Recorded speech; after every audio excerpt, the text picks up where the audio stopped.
Hey guys, welcome back to a new YouTube video.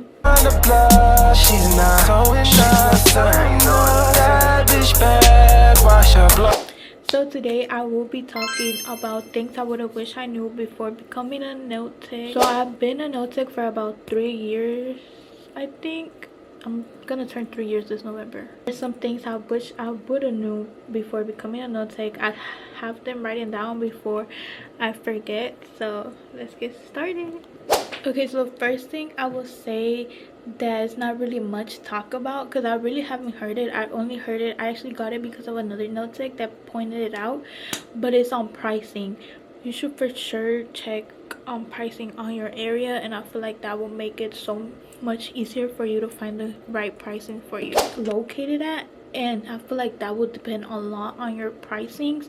Find out like what's around, or like what other nail techs around you kind of charge for. And remember, this is also really important, make sure you, whenever you start, as soon as like you open your account, like your nail page or whatever business page, you should for sure start with your policies. I feel like that's like really important. You should always have a policy because at the end of the day it's your business, and you're not gonna want somebody else to be like, oh, that was never in your, like, you never said nothing about that or stuff like that. So just so you and your client could have better communication in between time periods, what to bring to your appointment, what not to bring, what to expect, like things, little things like that. I'm gonna put some of my policies here that I have in my page that I've always had them since the start, I believe, and I still haven't changed much of them because I mean, I feel like my policies is my policies, and like that's what I feel comfortable in working with. So yeah, just policies is a big thing having in your for your nail page. So schools, unfortunately schools will not teach you what these trends that are coming out, how to do them. Like all these trends that are coming out, you will not get teach nothing in nail school or cosmetology school. I went to both. I actually went first to a nail school and they didn't teach me shit. Like they teach you what state board wants you to get teach, but they don't teach you like how to do a Frenchie, how to do application, how to do this design, how to draw, how to like do whatever little things, flowers. Like they don't teach you nothing unless you take a course. I feel like a course is way different than like going to school to get a license, because of course, well, they are giving you like how to do a design, how to do your application, how to make 3D flowers, little things like that. I feel like a course will teach you, but not a cosmetology school or a nail school. I went to a nail school for my first time, like the first school I went to, and I actually dropped out thinking, oh, they're not even teaching me like everything I taught myself, like why am I even coming here? But then later, you know, and like you hear more about it, how like schools, they don't teach you for shit.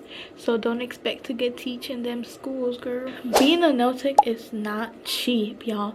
Like it could do a starter kit for probably $200, but mind you, that's a starter kit. Every time, let's say you get a client, you start growing your business, every time you gotta invest. I'm not saying like, oh, like you need a lot of money to start becoming a nail tech, because you really don't. Like whenever you start, probably just get your basics, you know, and you know, most of your clients are understanding of you barely starting. So my next thing I would like to know is you will find your techniques. Not everybody works differently. Just because a nail tech works this way don't mean you're doing it wrong. It's just that's her way of working. So you know, so you shouldn't be like, oh, like why these products don't work for me, or blah blah. It's because, you know, she found her products, I find my products. Everybody has their different products they like. Everybody has their different techniques. Like I could probably apply dehydrator on almost every step, and a client and another nail tech wouldn't. Like, you know, little shit like that. So it's like you don't really have to really think too much of like, oh, I'm doing it wrong because this person is doing it differently. Everybody's gonna find their techniques. It's just the same way as makeup. Well, that's how I kind of see it. Everybody has their different steps, but their face still be coming out beat and looking good, you know. So it's just like that. You'll find your techniques during the time. Also, whenever starting, I feel like you should for sure start with buying acrylic nude powders. Don't start getting like acrylic color powders, because I feel like that makes you work on your application harder, because you know, color acrylic powders are more runny. Like they're more like, even if your temperature is right, they're more runny. Why? Because they're more colored than acrylic, you know. So I will highly recommend working like with nude colors, and I feel like that's the best way of you being able to perfect your application faster. Since the start, don't go and buy a cheap acrylic brush. You always want to buy 100% Kaliski brush, and try to like get a best one. Even if it's a little expensive, try to get it, because that will help you do your application better and practice it and perfecting it faster. My first brush I got was the Kiara Sky. Chef's kiss. Love it, love it, love it. Like I absolutely love it. Like it was such a great brush. It took me like a whole year to change it, even though I was being a beginner. Like it took me so long to fuck it up, and I still gave it to one of my friends that was practicing to do nails once I was done with it. And then from there I changed to the dynamic one, which I feel like is such a dupe for a less cost, and I feel like I love them.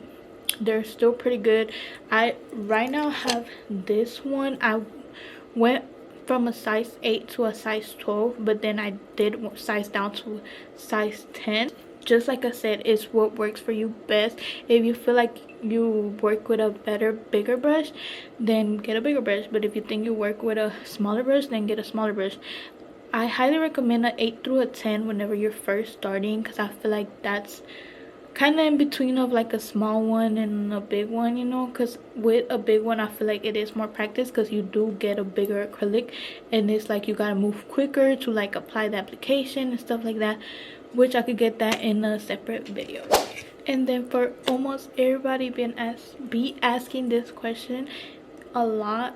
I've like did like questions on my story of like ask me questions, and this I've seen a lot, but I just haven't really responded to it. But does a nail tech win good money? Yes, it wins good money, but there's also something I wish I would have knew, is that, well, it's kind of common sense, you know. But you know, when you're barely starting, you get into that Instagram feed type that is like, oh, like nail techs are so rich.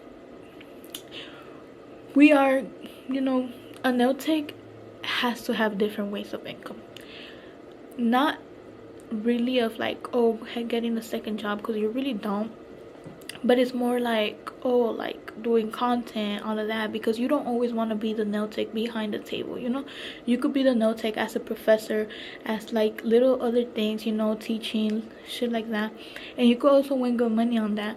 But in my opinion, a nail tech does win good money, but you also have to think that let's say you win 1,000 a week, probably the 25% of that amount you have to invest it again, or you have to pay where you're located. Like me, I'm in a suite, I have to pay my suite. So it's just like money that at the end of the day it deducts from the winning, but you still are with a big amount. It all depends on how much you work, how much are your prices, how much you are like investing like in products and all of that.